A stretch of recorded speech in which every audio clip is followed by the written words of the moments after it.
Right, what is up YouTube? Hope you're all having an amazing start to your day. Today, I'm going to take you through a full day of eating on a training day. So, a bit different to the previous rest day one that I filmed.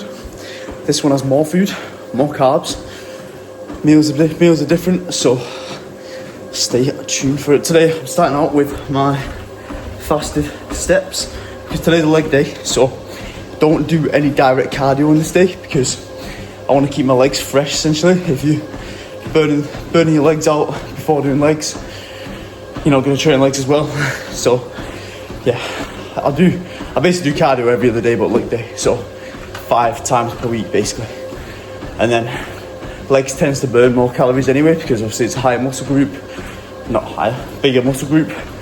That's probably going to result in your heart rate being higher if you are training them properly. It should do, especially after a high rep set of RDLs or something. Your heart rate should be through the roof, so that will burn a substantial more amount of calories than your upper body days anyway. So I don't necessarily need to. I tend to just basically do like an extra 1,000 steps or so, just to sort of somewhat match what the calorie expenditure would be. But yeah, I would start off on usually on the walking pad just because I don't really want to get fully changed and go walk outside, and usually the weather's naff, so I'd rather just do it on here. But yeah, I'll catch up with you on meal one. I'm just gonna finish off another about 20 minutes of steps on here. Neck down, a solid 1.5 litres at least. Probably closer to 2 by the time I start meal one, and show you what I'm having. Right guys, meal number one, we have got probably one of my favourite meals. I mean, this is if you've mixed white chocolate raspberry Perform protein with Greek yogurt with actual raspberries, it's probably the best combination I think I've ever tried in terms of yogurt. It's so good. But yeah, I've mixed in I usually tend to just do get those mixed bags of berries. They tend to work out cheaper, and you get a bunch of mix in there. You get the raspberries, blueberries sometimes, like different like black currants and stuff, strawberries. But ran out of those, so there's actually some fresh raspberries in the fridge, which I've prepped all this in advance, by the way. I've not just done it there and then. And there was some watermelon, which I haven't had watermelon in a while, so I've got like a 50-50 split between raspberries and watermelon. So about 100 grams total of those, then 250. I'll put the amounts up here somewhere. But yeah, I've got this is like the protein part of the meal, and then I've got a bagel, normal bagel with. I've got a total of 25 grams of jam across both of these, but I've got a normal bagel and I've got a bagel thin.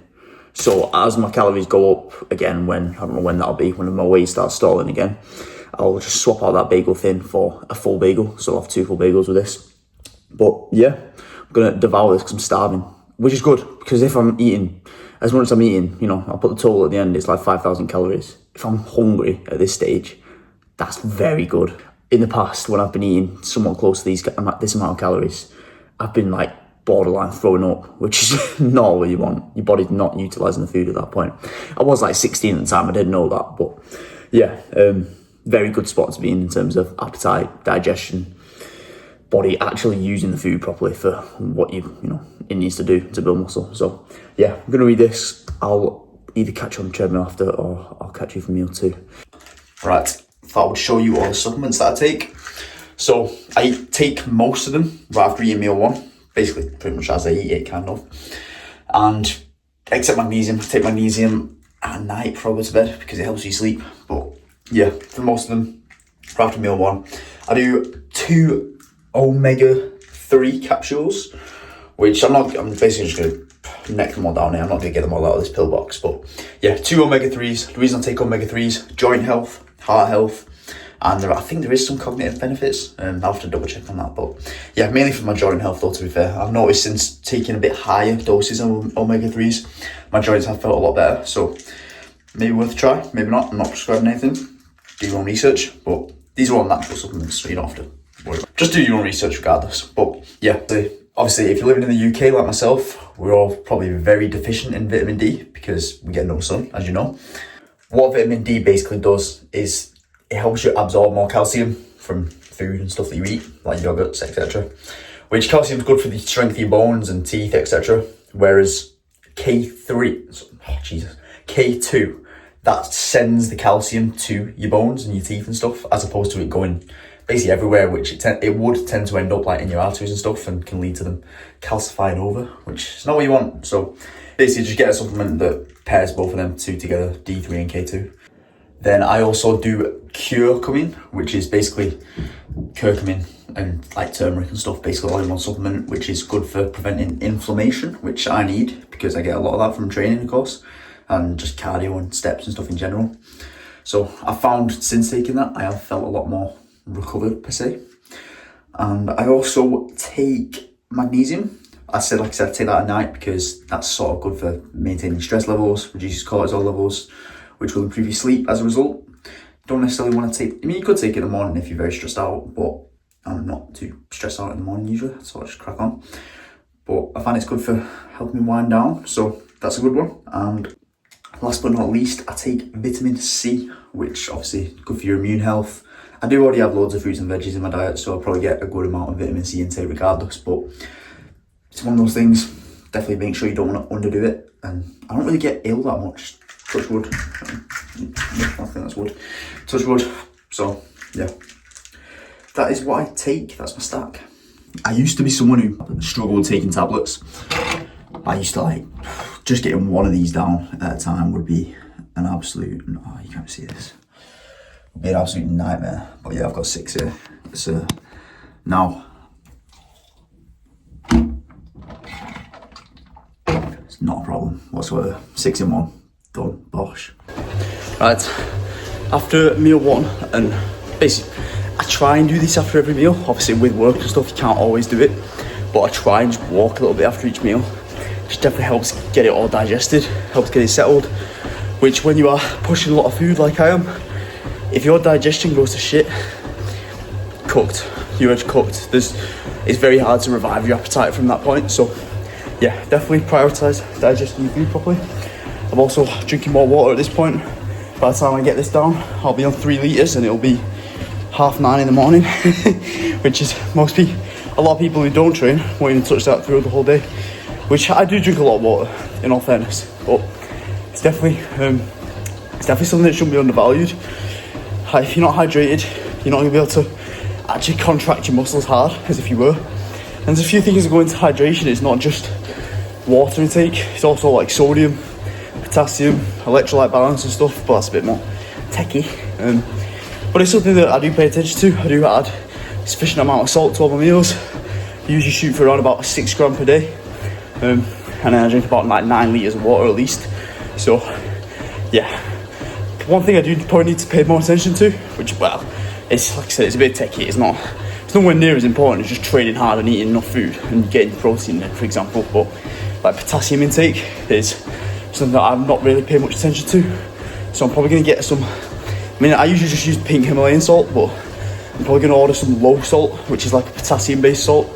So that'll create more of like a 1-to-1 ratio in terms of my electrolyte balance. But like I said, techie stuff, not very necessary. But if it gives me that 0.5% extra, I'm probably gonna do it, you know, anything for the gains. But yeah, I'll catch you meal 2. Right, we have got meal 2 right here. It is about 11 o'clock, so about 2.5 hours, yeah, about just under 2.5 hours after I ate meal 1. This looks absolutely hideous. It is basically it's banana baked oats. So it's oats, protein powder, bit of water, but basically mash up some bananas. I've got a tutorial on my TikTok if you want to have a look at that. But yeah, and some dark chocolate in there, some apple, and a good bit of honey as well to give it some taste. But it looks absolutely horrific, but it's genuinely one of the nicest tasting meals I have. I think it's just obviously the taste from the banana and then the honey too. The protein powder makes or breaks this. White chocolate raspberry from Perform never disappoints. I'm not sponsored yet, but it's definitely worth a try. So yeah, there's about 800 something calories in here. I'll put the amounts up. About just shy of 50 grams of protein, good bit of carbs, 100 plus grams. So yeah, I will put this down. Jesus, I need a haircut. Luckily I got one booked, so I can get that sorted tomorrow. But yeah, we'll get this down and I'll catch up with you meal 3. usually I just eat this at work, but I'm set off work. I'm basically on like a course for work, which I get to do from home, which is quite nice. But yeah, normally I just eat this at work because it's easy. You don't have to heat it up or anything. It's just basically overnight oats, but I make it nicer than most, I would say. Right, I've just heated up my meal 3, but while I was doing that, I've got all my stuff out for my intra-workout drink, basically what I drink while I train. So I thought I'd show you that now, instead of showing it you later, just because everything's already out. So yeah, basically, when I train, 2 shakers. One has the following ingredients in. It's basically just a concoction of cyclic dextrin, basically from the Train by JP Performance Fuel, which is very good because this is basically just easily digestible carbs. When I drink it, get straight down. No digestive issues when I'm training. I don't get nauseous or anything, which would be the opposite of what I want. I don't want to be drinking something that's going to make me want to throw up while I'm training, because obviously that's not going to be very beneficial to your performance. Also in that, I put 10 grams of creatine. I just get the bulk one just because they always have big discounts on. And as long as it's creatine monohydrate, doesn't really matter where you get it from. It's all the same stuff. Go for the cheapest one usually. And yeah, I do 10 grams of that in with the carbs, because when you take creatine alongside carbs, that helps you uptake the carbs, which makes them more effective, basically more gains. And then in the other shaker, this one is EAAs, the mango margarita ones from Perform. Yeah, I basically just shot that pretty much like about halfway through my session, because EAAs, essentially what they do is they just spike muscle protein synthesis, which can be spiked every 2.5, 3 hours or so. So say the time between your pre-workout meal and your post-workout meal is, let's say, I don't know, 6 hours maybe. Say you eat maybe 2 hours before you train. Your training's like 2.5 hours long, 2 hours long, whatever the case is. Then it takes you a bit of time to get home and make your post-workout meal. It could be like 5 to 6 hours maybe. You're missing a window there where you can get an extra protein hit and spike muscle protein synthesis. So when you have an EAA in between that, you basically just, an extra little hit of recovery basically. You can start the recovery process while you're training, which is pretty sick.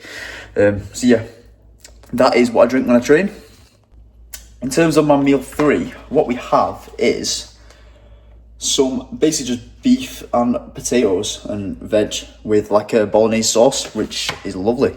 I love this meal. This one has a bit more like fibre and stuff in, a bit more slower digesting carbs with the potatoes and stuff. So this is why I have it meal 3 and not pre-workout. I'll show you my pre-workout in a little bit. Also with this, I have it in a wrap, which is nice. It's like a little potato burrito type, not burrito, burrito's got rice in, but yeah, basically I put not half, maybe like a third of it on a wrap or something. The rest of it I just eat out the Tupperware. But tip, if you want to make your wraps better, air fry them. If you want them to like be warm, but not, when you put them in the microwave, they're soggy, because all the stuff from the, the actual meal leaks out of it kind of, or just makes the wrap a bit weird. When you put the wrap in an air fryer for not bang on 3 minutes, not 2 minutes, about 2 minute 30, it comes out perfect. If you do it for 3 minutes, it's a bit too crunchy, it turns it into like crisps. Not crisps, but makes it hard. When you put it in for 2 minutes, it's just still a bit too like soft. 2.5 is like the sweet spot. So it would help if I actually put the wrap in the air fryer before turning it on. So yeah, don't skip that step.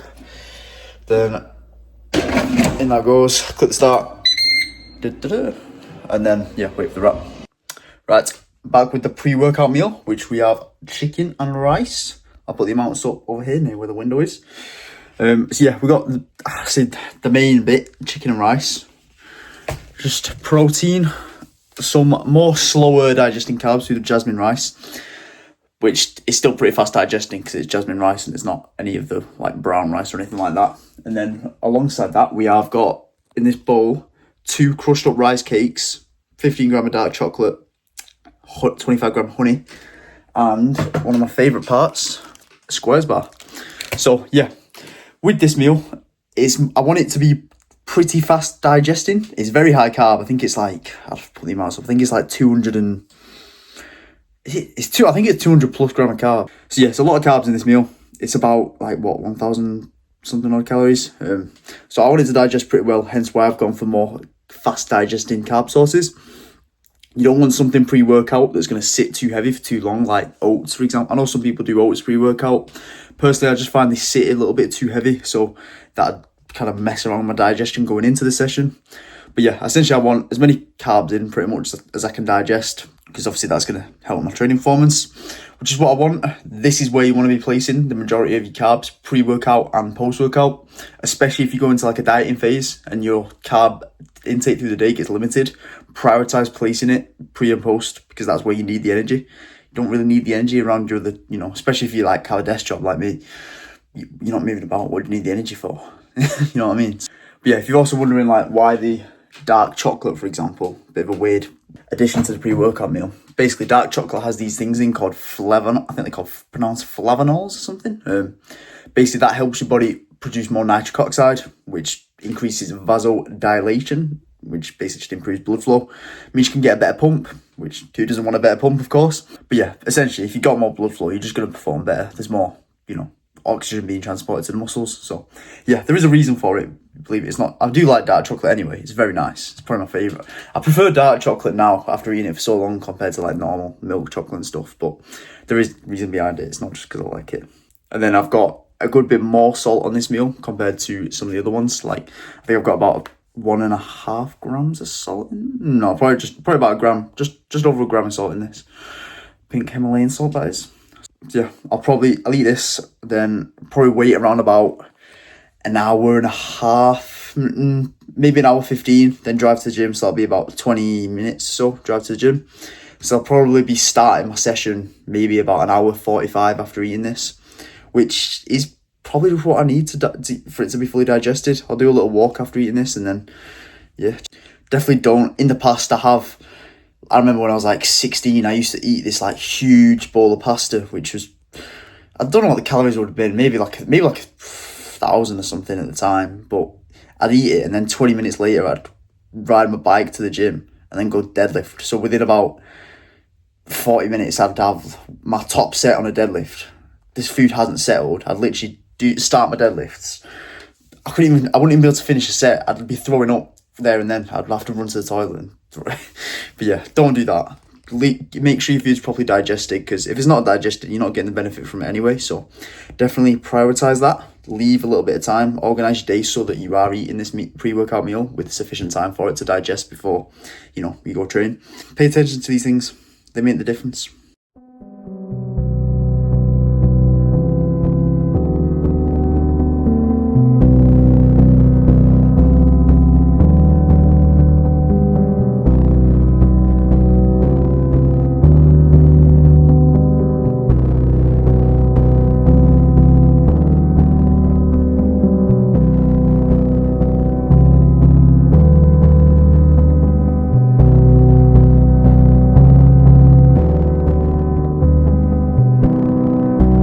Right, yes guys, hope you are all good.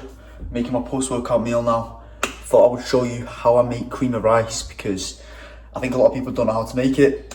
I'm probably not an expert. This is just how I make it. It's quick, easy.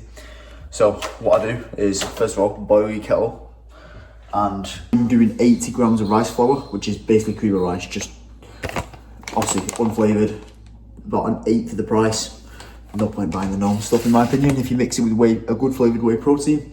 But yeah, I'm doing 80 grams of rice flour. So what I'll do is I'll do about 140 grams of boiling water with that, which is just shy of I think it's like a 1.75 ratio if my maths is right there. So weigh that out. 3 grams off. We've got the rice flour, so I'm going to pour in 80 grams of this. Oh, please tell me I've got enough of this bag and I don't have to get another bag out. Nope, I've got to get another bag out. Catch you with the next bag. Right, I've just put 80 grams in there total. I wasn't going to film me pouring the rest of it in. But then what I do is add the whey protein. So I'm doing 20 grams in here with this, because I've got 30 grams which I'm making as a whey paste to go on top of the cereal. So 20 gram of whey into here. I'm using the Perform white chocolate raspberry, the best flavour I've ever tried, hands down. I'm probably never going to stop going on about how good this is. Then very underrated part of this is the pink salt. So I'm going to do probably about half a gram of this, because I'm trying to have sweat when I've been training, so I need to replenish my, any lost electrolytes. So yeah, some salt in there. I'll put some of the other rice cakes and stuff. Then what I'm going to do is I'm going to stir this up.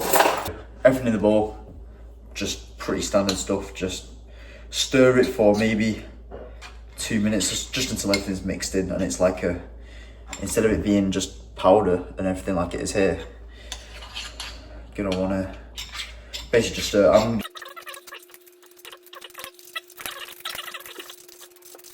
This is kind of how I like it.